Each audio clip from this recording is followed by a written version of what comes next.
Let's discuss with Scripps News political analyst Steve Schmidt. Steve is the founder of The Warning. That's a newsletter and a podcast on Substack as well. Steve, on Substack, you call Trump's plan, quote, a recipe for dictatorship.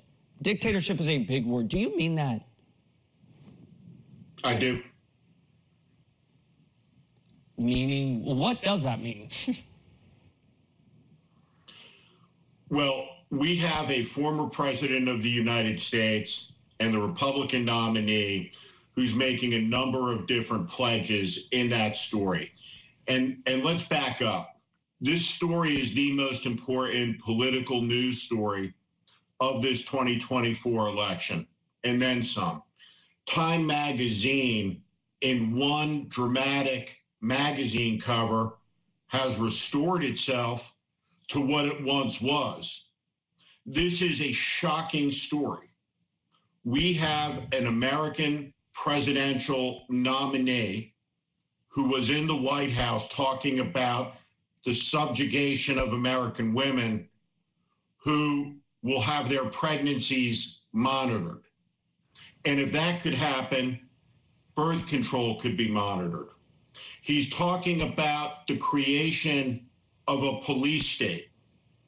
It's time for the country to wake up and contemplate what does the implementation of mass deportation camps that will get rid of, as Trump says, 11 million people, what does that look like?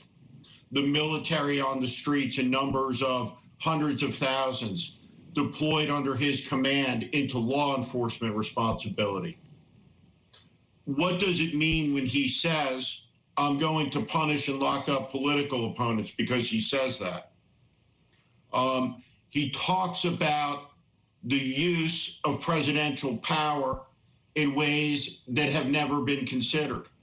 And he's very specific that he will abrogate America's alliances, our mutual defense treaties that General Marshall during the Second World War, that President Truman talked about, the bravery of our allies being equal to that of American troops.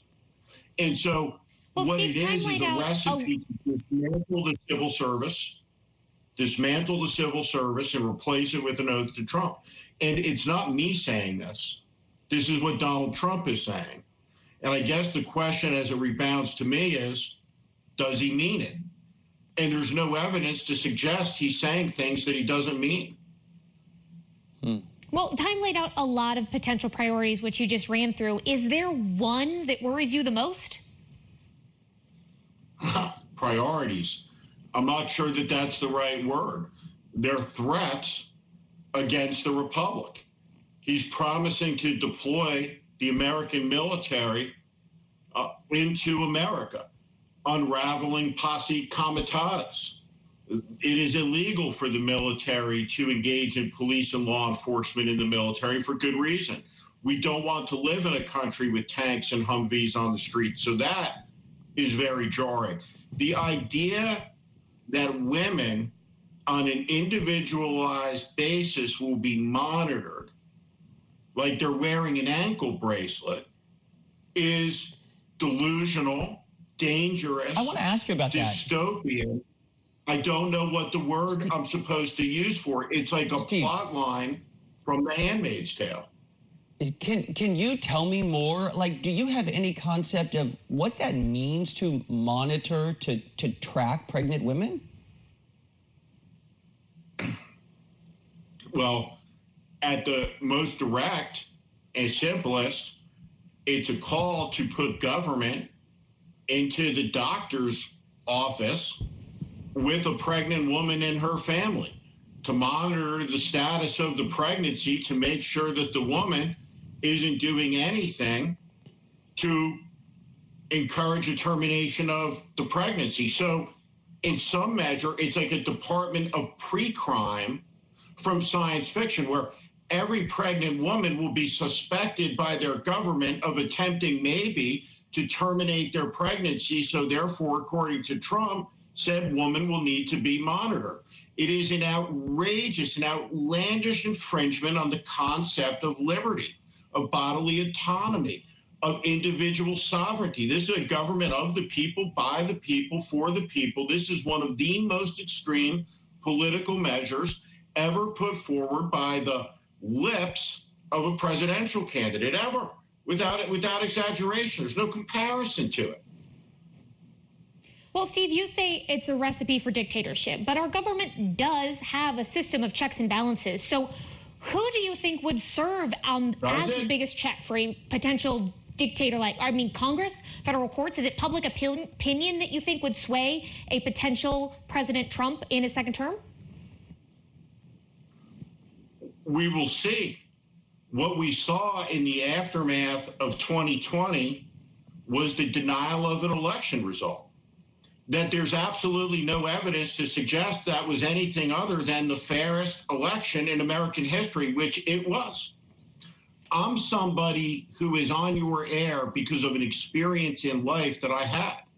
I'm the person that placed John McCain's concession phone call, starting in motion the peaceful transfer of power. Almost the entirety of the Republican Party in Congress denies the result of an election that is the cornerstone not just of our politics, but our civilization, our way of life. There's no replacement for that.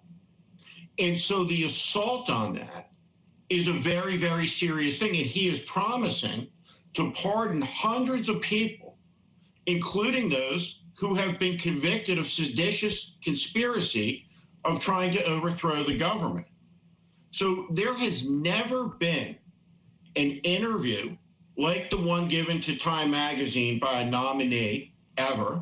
And two, there has never been a plan in writing as exists right now with this Project 2025 to fundamentally fire everybody in government service, destroy the civil service, and impose a loyalty requirement for government service, not an oath to the Constitution, but an oath to Trump.